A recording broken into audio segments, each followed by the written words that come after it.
Autre titre de ce samedi, la présentation ce matin à un juge de 2 policiers accusés d'avoir violé une femme alors qu'elle était détenue au dépôt du tribunal de Bobigny.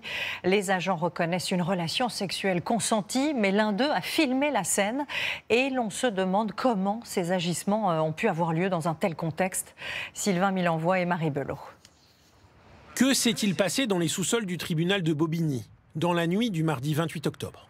Une femme de 26 ans dort dans ce qu'on appelle le dépôt, sa garde à vue a pris fin. Elle doit être présentée à un juge pour soustraction à ses obligations parentales. Et selon nos sources, elle est considérée comme vulnérable.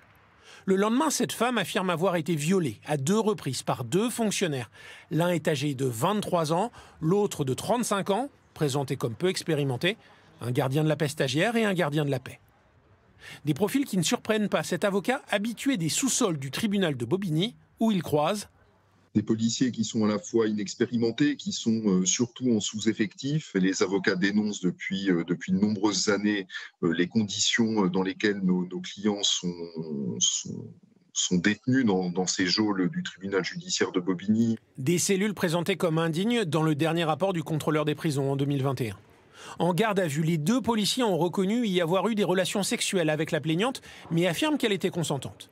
Ce matin, une source proche du dossier nous affirme que l'un de ces policiers, toujours présumé innocent, a filmé la scène avec son téléphone portable. Il était alors 3 heures du matin. Des faits qui interrogent. Les policiers étaient-ils seuls sur place ? D'autres détenus ont-elles assisté à la scène ? Comment un tel acte est-il possible dans un contexte de détention ? Les 2 fonctionnaires, déjà suspendus, doivent connaître aujourd'hui les suites judiciaires données à cette affaire.